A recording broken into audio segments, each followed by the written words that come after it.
that we've ground up that back, remember we did this earlier, so there's no lumps of weld sticking out there. And we're running our hands over it to make sure there's no weld splatter on it at all. There's no weld splatter, that's good. And we're ready now to fit the panel. Now what you need some little clamps. We've just got these clamps called Crank Twist clamps, made in America, not expensive, nice little clamps. Or you could use G-clamps. You've got loads of those in your shed. G-clamps, or borrow them off your granddaddy's, always got G-clamps. Right, we now come to fit the panel. So we've got the panel now, and obviously the cutouts in the bottom go around the spare wheel carrier. That goes on there like that. Those bits go underneath, like so. Like that. Push them on. And very gently push it in like that. And we can see that it's pressing nicely against the back. So that's looking good, and that's close to the tube just there. So we'll get the clamps now, and we'll have a little bit of wood, I think, just to protect the metal, so as not to damage the metal. So underneath here, we'll put a piece of wood in there.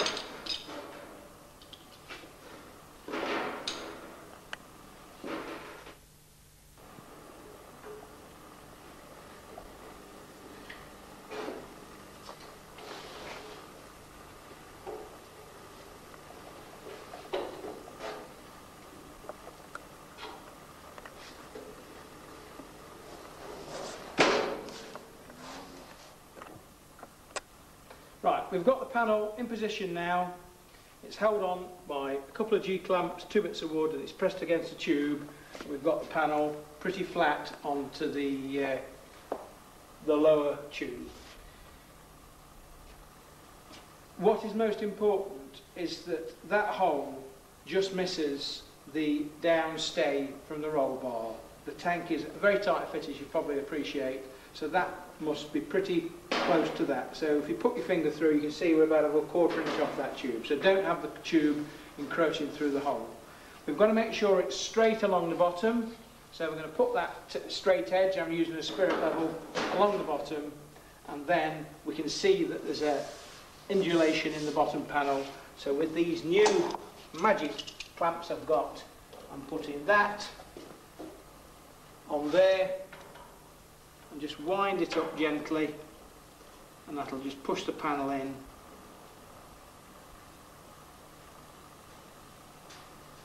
Like so. Put the other one on the other side.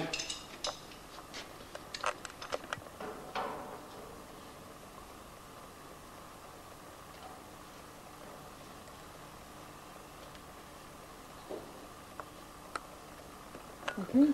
We're now going to put some self-tapping screws into the panel at the bottom, into the tube. Okay. You see, when you're drilling these holes through the sheet metal into the tube, remember it's a little bit difficult because of the round tube. You've always got to make sure that you're on the apex of the tube, or else your drill will wander.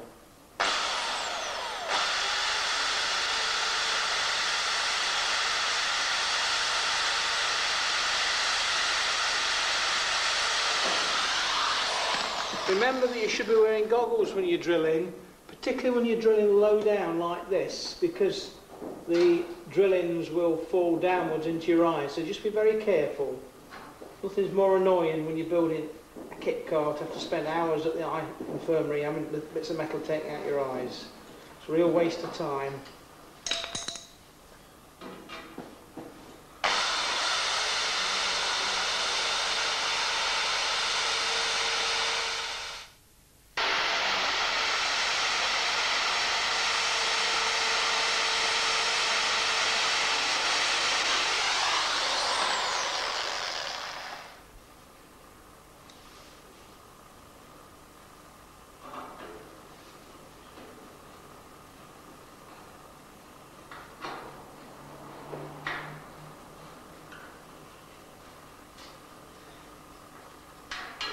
Okay, that's the panel fixed provisionally. Bottom. We now move towards the top. Remember, those of you who are building mild steel cars, as this is, that you do get a chance if you make a mistake. You can always fill and weld it. But if you're building a stainless car, I'm afraid that you don't get a chance. That's it. You put a dent in it and it's in. So just be careful. Stop. Okay. Using a block of wood, we're going to press the panel to the top like that. Again with these clamps. Clamping it on.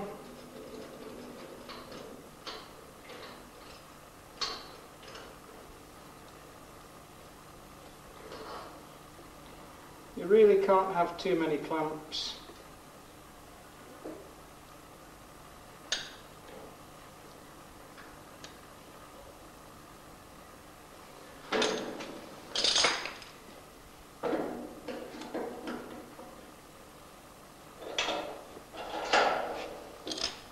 I must say these old-fashioned G-clamps do seem to feel better.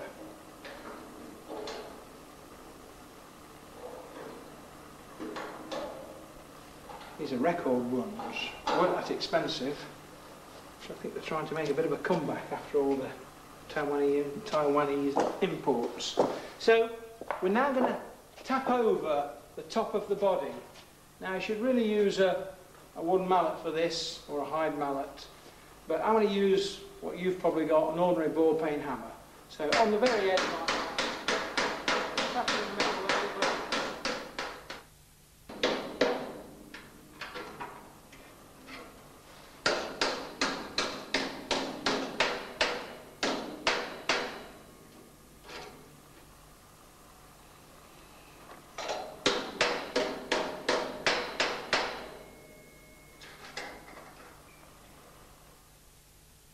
Right, when you've got a section folded around like that, then get, with the addition to some vice grips to grip it down finally, then we can then drill a hole.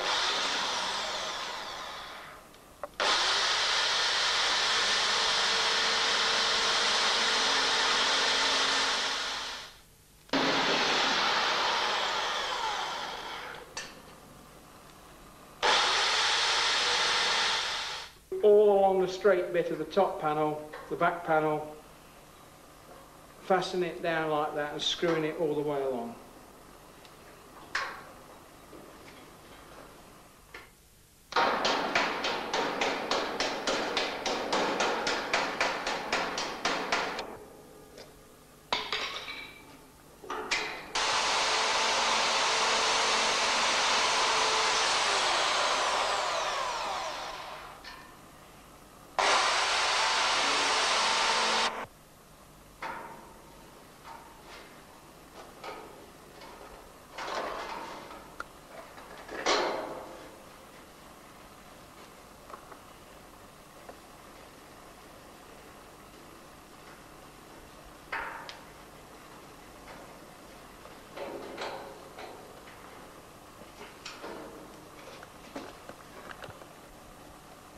We've now done the easy bit along the back, the straight bit. We now come to the more difficult corners.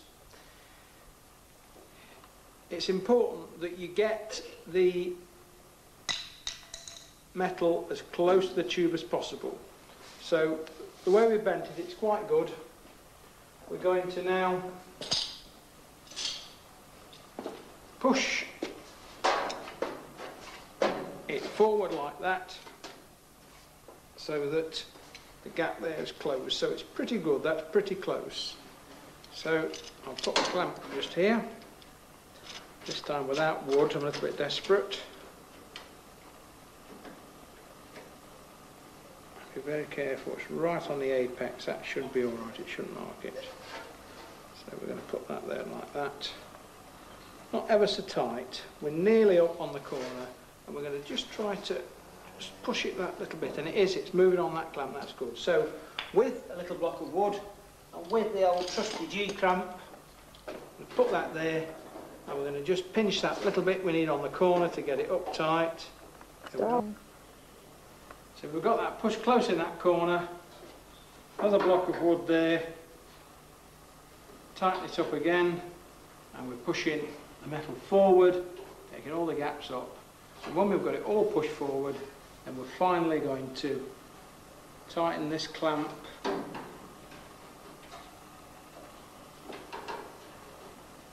like so. That's tight, that's nipped that, and then as we did it before, we're going to tap the back first,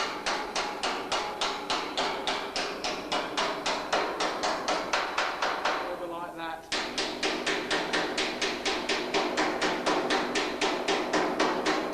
and then the side, just so it doesn't move, it doesn't spring back, with a couple of screws in.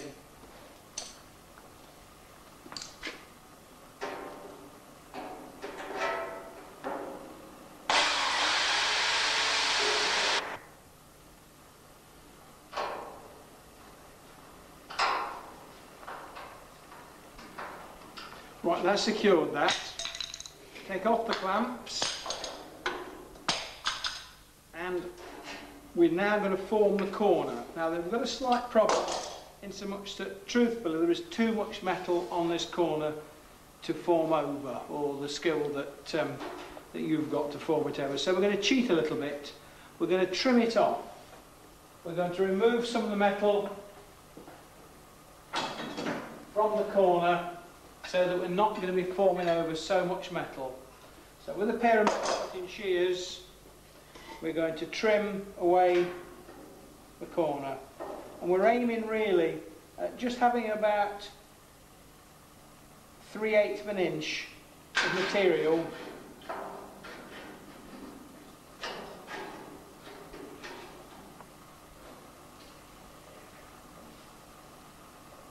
above the top of the tube.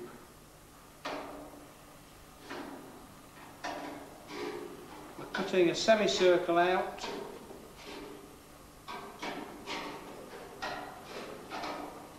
like so.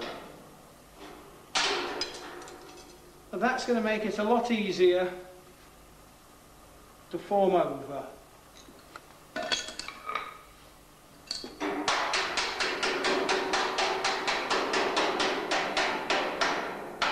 Still feel there's a little bit too much on the corners, so we'll just take a little bit more off again. Obviously you're a little bit limited how much you can take off because of the fact that you will eventually have to put some kind of finisher on the top, and the further down you go, then the more difficult it'll be to cover up where you've come from.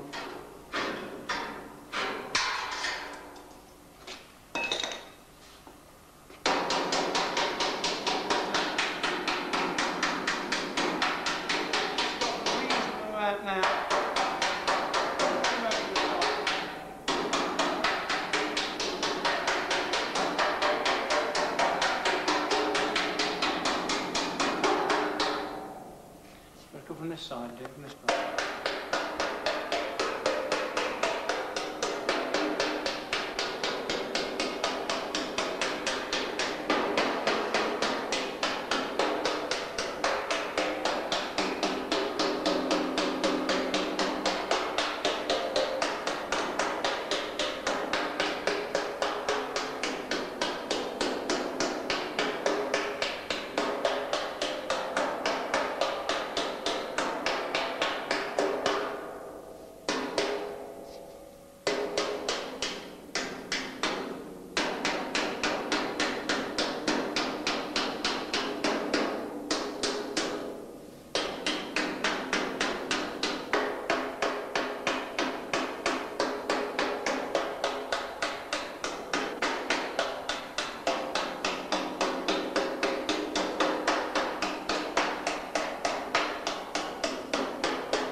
Right, that's coming quite reasonable.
We've already drained the tank of petrol several days ago, but it's very difficult to get all the fumes out of the tank. So what we've done now is we've actually connected the tank up onto the end of the exhaust part of this van. This tank of petrol a few days ago, but it's very difficult to get all the dangerous fumes out of the tank. So just to make sure everything's safe, we're now going to start the van up and run it for a few minutes, or for about 20 minutes to be precise, so that it'll completely degas it and get all the explosive fumes out of the tank. This is the exhaust pipe in the petrol tank.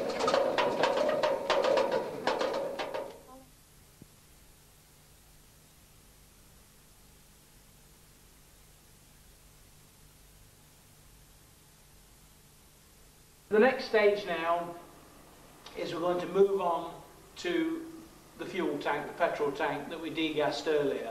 I'd like to say that we've degassed it for safety. I don't feel that that system we've used is sufficient enough to start welding the tank or anything like that, but it does help you a little bit in case a spark should fly into the tank or anything like that while you're grinding. But in any event, try to keep the whole of the tank covered up and don't expose yourself to any unnecessary risks. I'm now holding a Ford Sierra petrol tank neck. You will note that the filling hole is at an angle to the neck. This is not a Sapphire type or a very late Sierra one, which is different. So if you've got a very late vehicle, then you can't use it, it is different. You need one the same as this. Now I've already cut this into 3. You can see there's 2 cut marks on it. So just look at this and you must cut yours the same. So put it in the vise and cut it, and then disregard that bit there. With that part disregarded, then you will deburr it, and you'll then turn that around like that and put that into there like that. I've had this together before and I've put a white dotted line where I need to put it into. So that goes into there like that.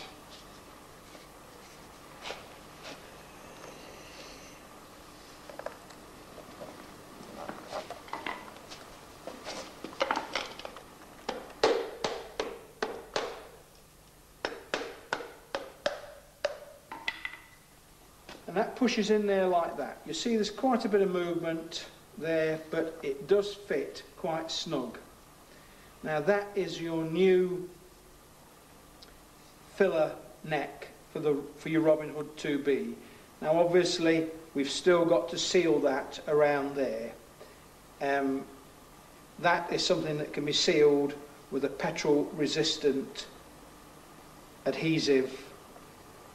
You could even with care melt some of the original plastic into that to seal it, or you could use a Hermatite type sealer or an epoxy resin. Okay. An epoxy resin Arodite type sealer. So that is the new neck. We'll also use the fixing holes. Right, so this is a Ford Sierra tank without any modifications to it at all. Fortunately the previous owners put a new sender in it, which is a good idea. We've cut off that tube there that went to the neck as an overflow, so that'll have to be blocked off. So the tank just slides in like that, with the hole to the back, sits on top of the chassis, and that goes like that into that corner. You will have to remember not to dent the back panel, and that bit encroaches just there. Now I'm just going to put the neck in temporarily. Okay. So the neck now goes in like so, and through the hole in the side.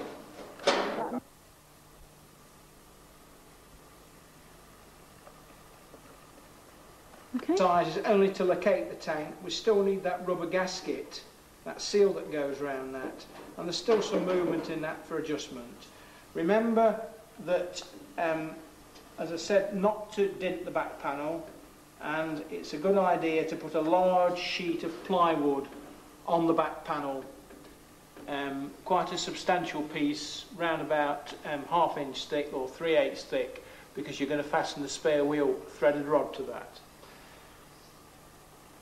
The reason we put the tank in now is because we're moving rapidly towards a seat back panel, and the seat back panel has a hole in it for this part of the tank to stick through. So once you've got the seat back panel in, then you can then fix the tank in permanently with brackets, etc.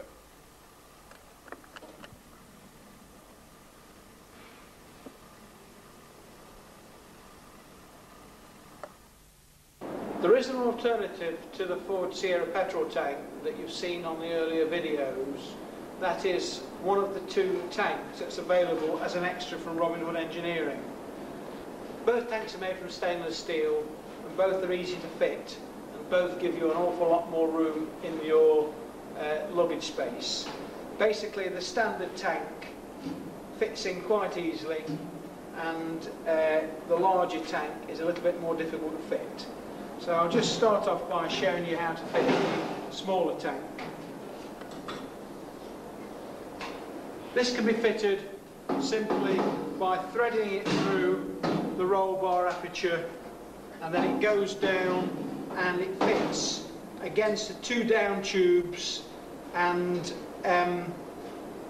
on top of the rear tube that goes backwards for the spare wheel. We move it to one side so that it gives you room this side to put a spare gallon can of fuel or possibly your toolkit, and then the filler neck goes through the hole there and into the tank.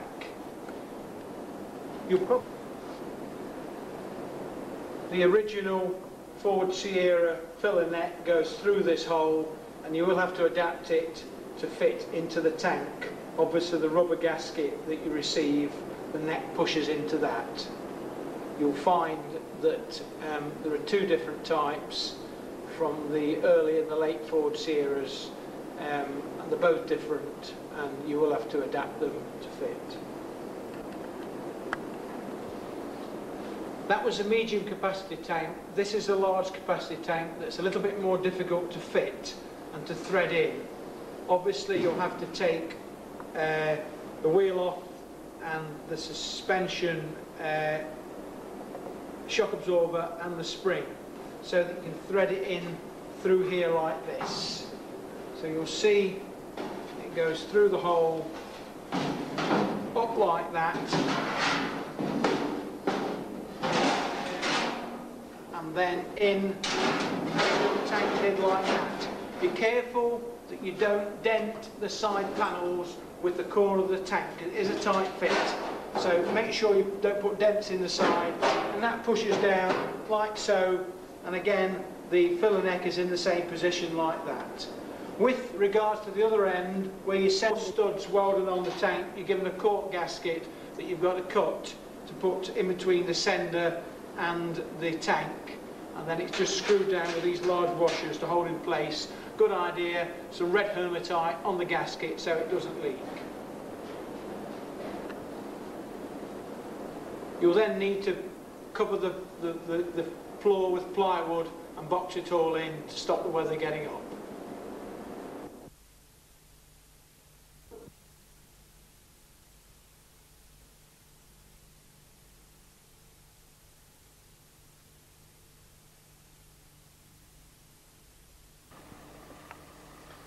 This is a seat back panel in the form that you'll get it, flat. You need to form this, and it really isn't difficult. First of all, you need to mark 2 inches either side of the centre incision. There is little bites in it anyway, but if not, mark it at 2 inches like that. You need to mark 3 inches up the side, like so, just there, and there. We need to form this now, and again, we'll do this by hand. And we'll start off by bending up those centre tags like that.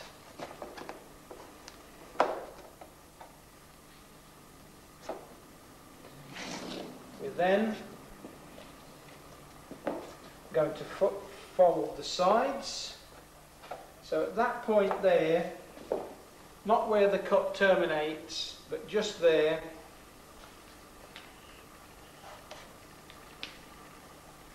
we're going to just bend that with the hands from that cut there to the cross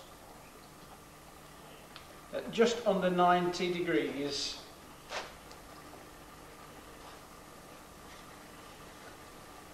Like that.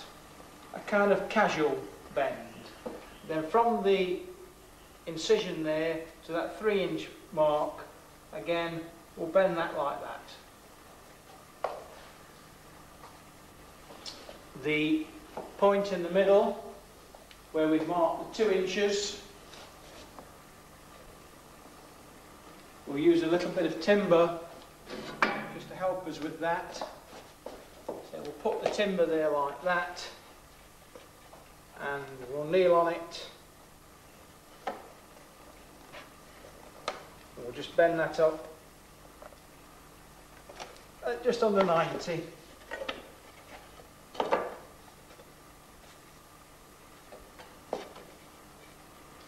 And the same, the other side.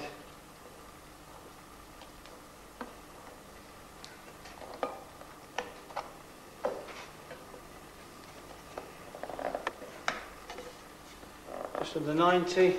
And we'll come to this side again. And at that point there, and there, we'll bend it.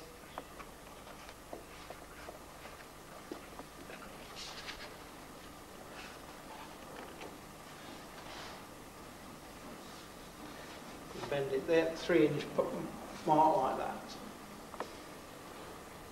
Right, that is now ready to go into the car. I forgot to tell you, just to make sure that that mark just there, that bite, that 3/4-inch bite, is at the driver's side. Don't get it wrong, because that's where the tank comes through. So we're now going to offer this panel up to the car. Handle it carefully because it is a little bit wobbly. Right.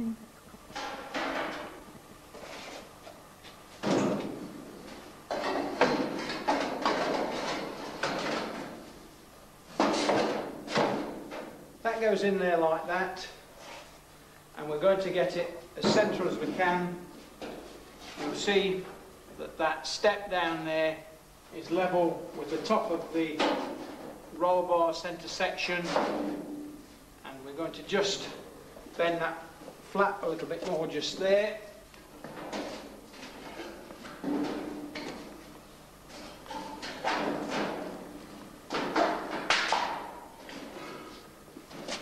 allow it to be central. That's it, let's move it across a little bit. And we're looking now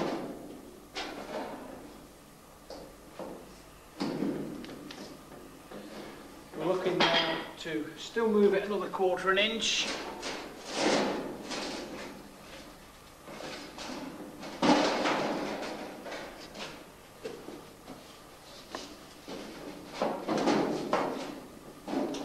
It's not bad at that.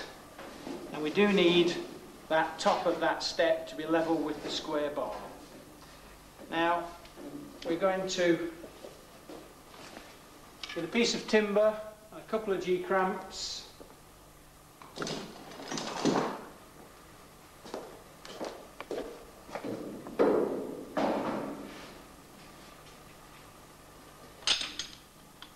we're going to cramp that in position.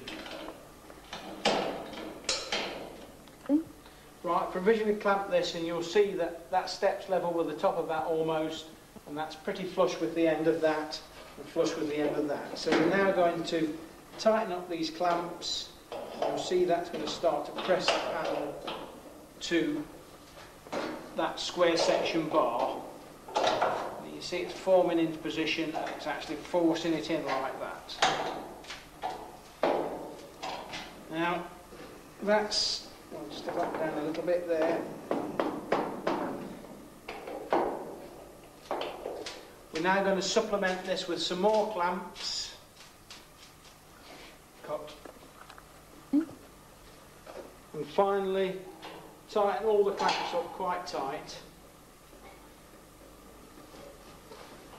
And what we're going to do now is just tap that protruding 3/4 inch over the square bar. But first we're going to put 2 self-tapping screws in, just 100% fix it so it doesn't move when we tap it.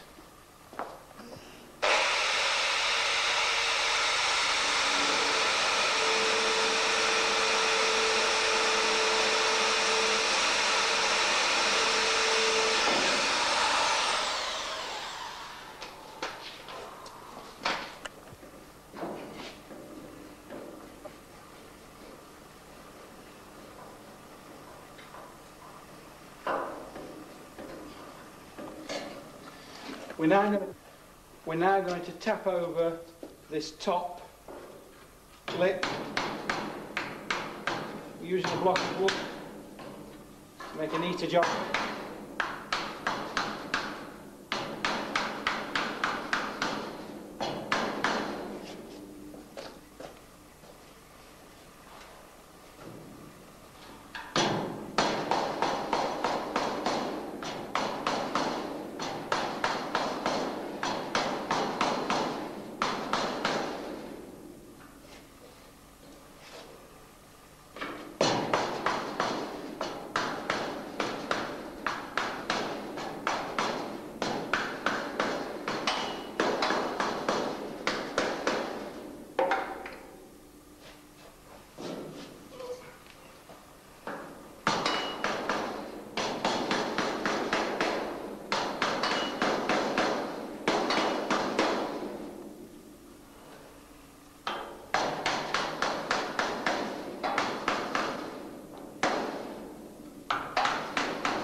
We're now going to put a few self-tapping screws in that back rail. Right, we now put the last self-tapping screw in.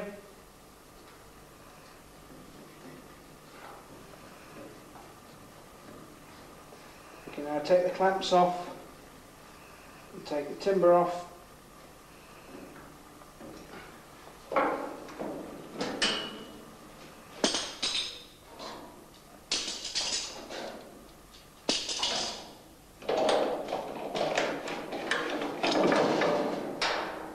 Just gently finish that off neatly. Just tap that.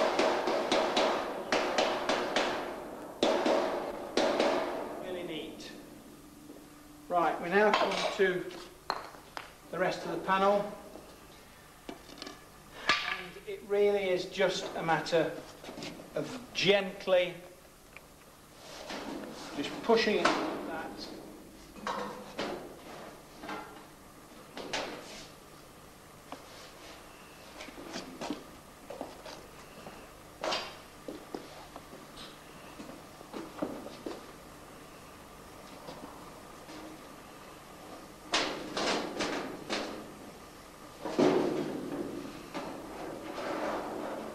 See that it wants a little bit trimming off there just to make it fit better. And this side is quite good, that will go in quite well. Okay, I'll just trim that a little bit just there. Trim a little bit off that piece just there. You'll notice that when I trim small pieces like that, it may seem ever so easy, but I have got a choice of left and right hand shears. That's quite important.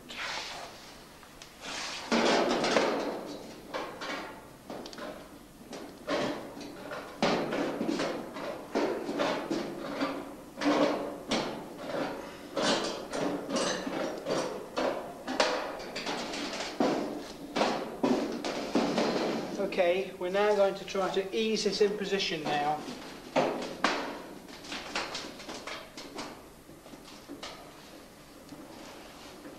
It still needs a little bit more of it, I'm afraid.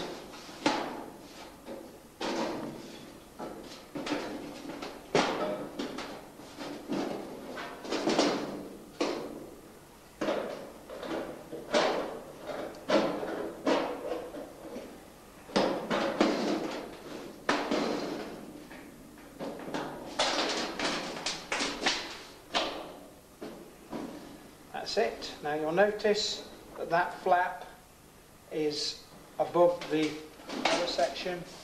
Put that in like that, and it's just catching in behind that knot, just there.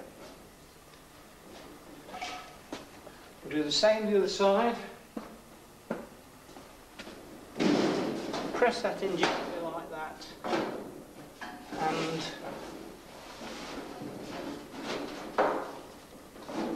likewise with a little bit of trimming off it. That side just there.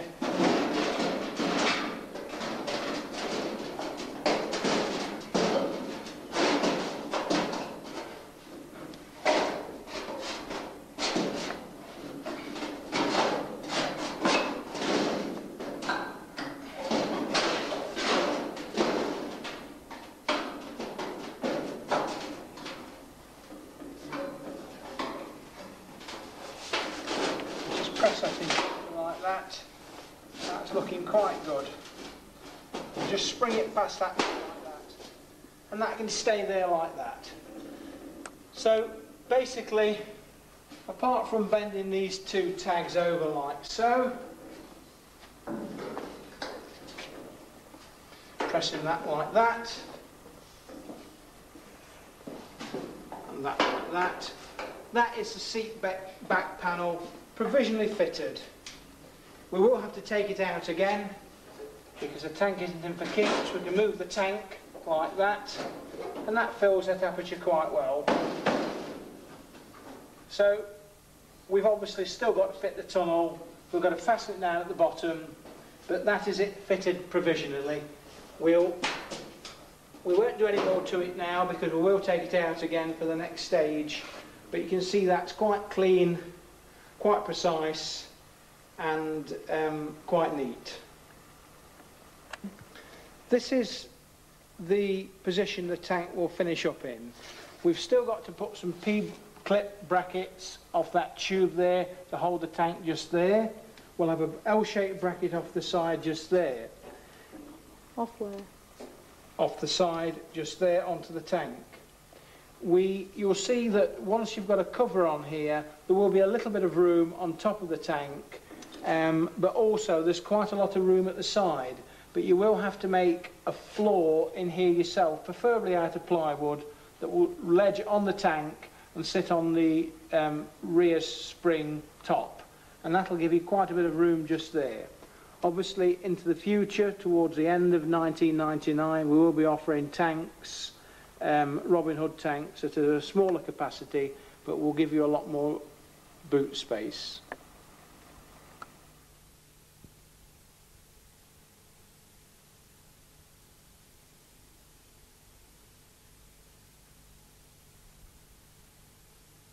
And if we just take the engine mounting, fit them into the frame loosely, just fit it in, put the nut on, tighten the nut so far up to allow the mounting just to be able to move on its seat, so that when we put the engine in, we've got some movement and some allowances. Dial engine mounting, the later engine mounting, and this is the actual casting mounting. These are aluminium, the early ones are cast iron. So these are the type that should be used with these mountings. As you can see, by now we've got the back axle in, so I've now chopped the back axle so it won't move either way. And I've mounted the front approximately 6 inches from the floor. If you have the engine as low as possible, the chassis as low as possible at the front, it will make the access for the engine easier as it goes in. Here, Jack. I've got the engine on the hoist inclined at an angle, as you can see, so that the back end will enter more easily, and then we can lower the front end down to the mountings. Before you fit the engine, you find it more helpful if you remove as many of the accessories as possible, especially the fan. The fan is secured with a single nut at the front. We've made a special tool to take them off, but if you refer to your Haynes manual, it will give you instructions how to do it. The nut is actually a left-hand thread, so you must remember that when you're trying to remove it. The only other way, if you don't have a spanner, is to possibly have a screwdriver or a punch, and preferably while the handbox's still on, you can get onto the edge of the nut and you can tap the nut to get it to turn. Once it turns, it usually come off very simply by turning round.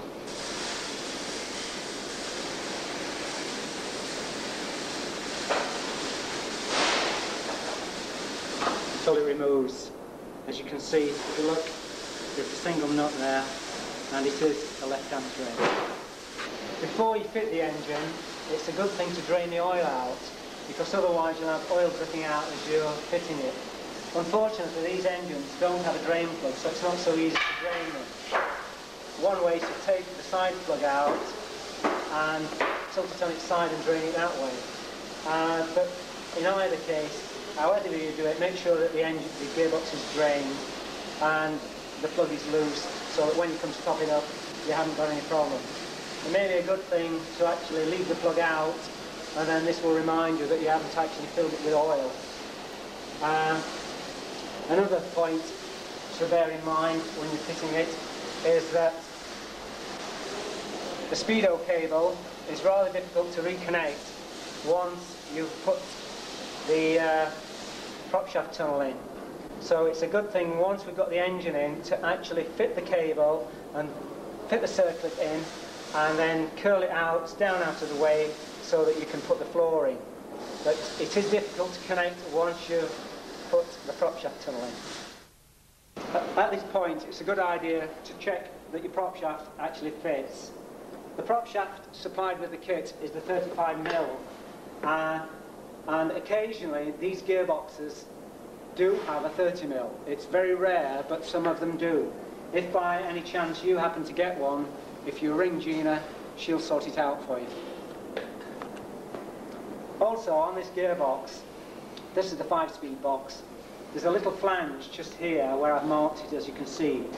It sticks out, it's just a small flange, and the gearbox actually fits better if you run a marker down there and just take the little wing off that's just standing out there. It won't weaken the gearbox in any way because there's still a full flange there. It just allows it to fit through the chassis better. Okay. If you're going to use the mini grinder, always remember to use your goggles because it's dangerous.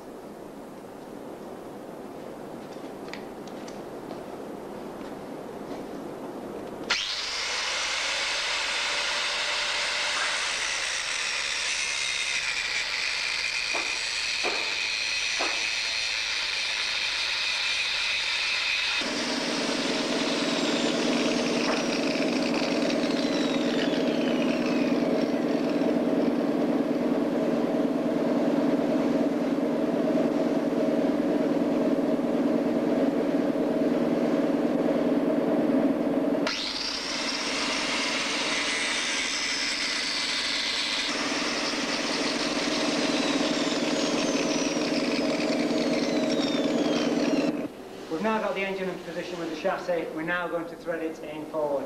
If the compressor starts while I'm doing it, I apologise for the sound. The main thing is to watch what I'm doing. Right, let's lift the front. Clear. Now if you can push it in, John. Keep coming. Keep coming. A little bit further. Whoa there. Right. Start to lower it now. Once you've got it to this stage, you'll find that you're coming up against the bulkhead bar. So if you now start to lower it, so we can then gently lower and feed it in a little bit, lower it and feed it in a little bit more as we go. Right, we've now got the engine a little bit lower, and as you can see, it's progressively moving further back. Just push it back a little bit more, John. Right, whoa, now take it down again, and then we'll continue doing this as we go in. At this point, you might find it useful to put a rope round the back of the gearbox, possibly thread it over the chassis, because we're going to have to raise the back of the gearbox so it enters through those two chassis members. But at this moment in time, it's still touching on the bulkhead. So we need now to lower the front end of the engine and gradually raise the back end of the gearbox and thread it slowly in.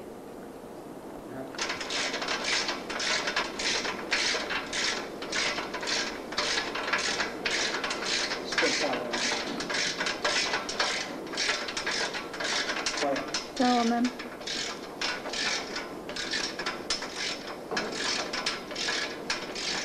We've now progressed halfway, and as you can see, the engine gearbox are now nicely coming into place.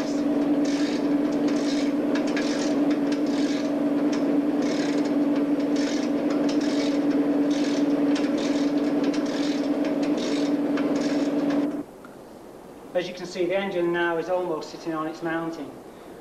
This mounting has been bolted to the engine, and we left the mounting off on the other side. Just put the rubber mounting in. Now, if we lower it the last little bit, we should be able to sit it onto this mounting.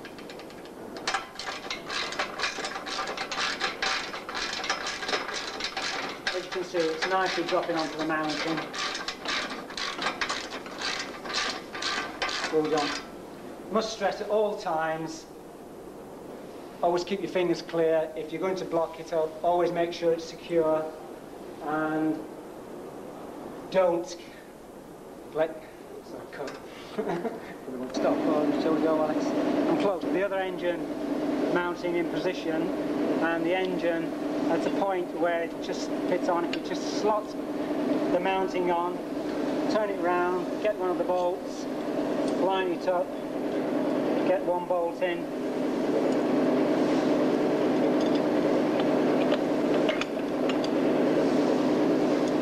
Get the other bolt in, then put the other two in below. Put your washer and your nuts on the engine mounting, and then you can tighten it all up. If you fit in the 5-speed gearbox, beside cutting off the end of that angle section there, that inch and a half angle, you also need to snip off that corner of the floor. You can see I've marked it with a dotted line. Just snip that off there, along there, and that gives you clearance for the gearbox. And the same the other side. There go.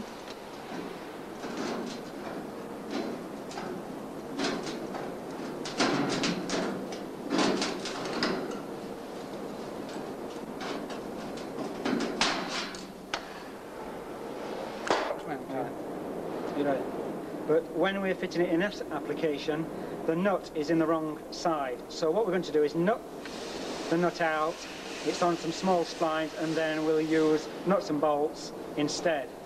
So if you just get a vice, you just fit it in, loosely tighten the vice around the grip of it, a punch, or even screw an old bolt into it, and then just hit it, and you find it comes out. Do the same with the other. Right, so it's ready. It's now ready to use on the gearbox. On some models you'll find that this mounting is actually riveted to the cross member.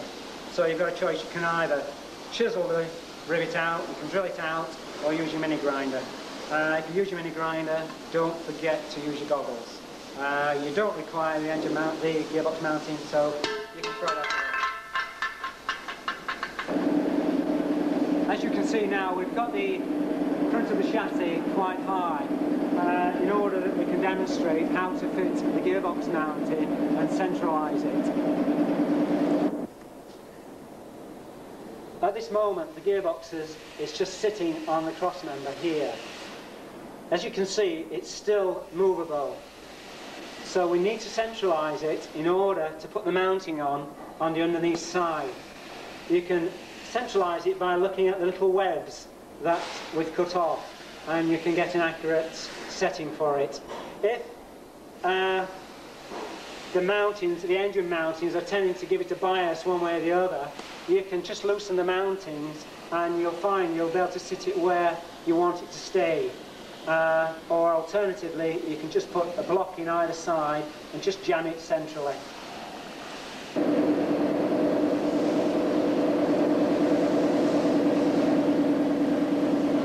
As you can see, we're now underneath. I've got the gearbox mounting and I've got the bolt which goes through it. As you can see, here is where the gearbox mounting position. So if we put the bolts in, locate it on the gearbox, and then tighten it.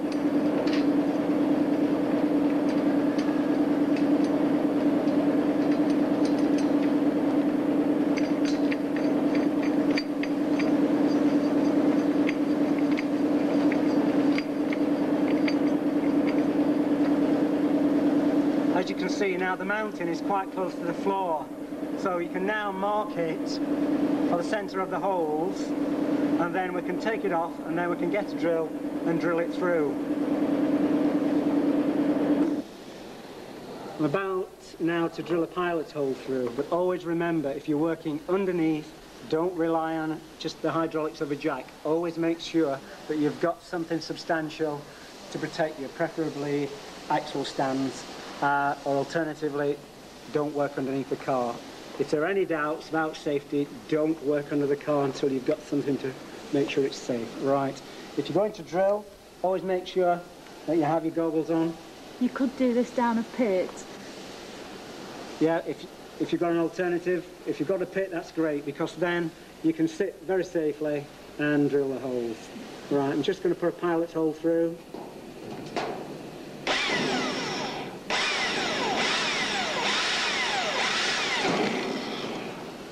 Pilot hole on the other side.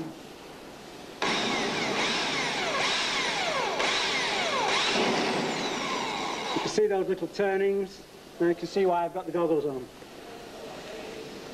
It is possible to drill the main holes from the top, but obviously we need to drill the pilot hole from the bottom to ensure that it's in its correct position. We'll now move to the top and drill the hole through.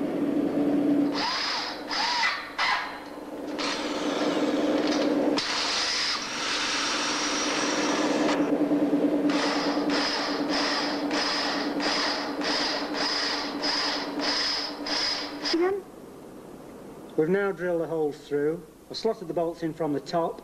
We can now locate the mounting.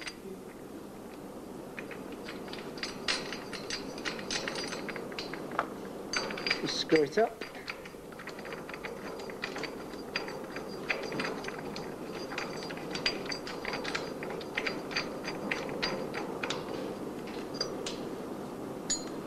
And get a nut on.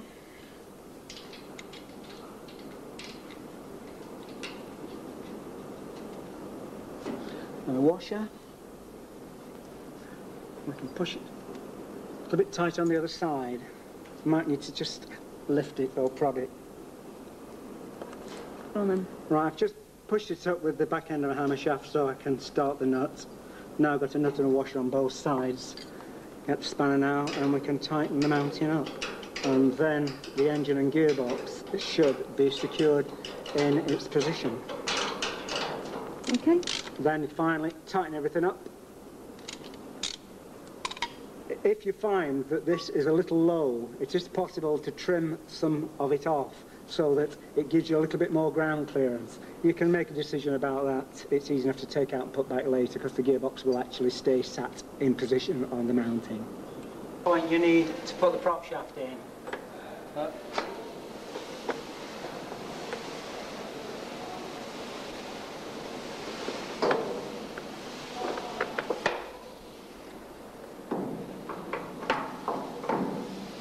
You line it up and then put your bolts in.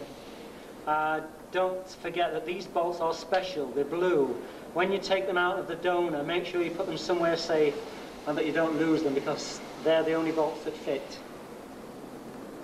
Okay. This is a good time at which to fit the Speedo cable. As you can see, access is quite tight, and because we've fitted a narrow prop shaft cover tunnel, it's necessary to take the cable outside the gearbox cover. So you'll find that when the gearbox cover is in position, the cable will run approximately in the position that I'm holding it now. So it's a good time to fit it and then fit the circlip in. When you cut the prop shaft cover of this side, you can cut a snip out to go over the cable. Or you can leave a larger hole so that you've got access for future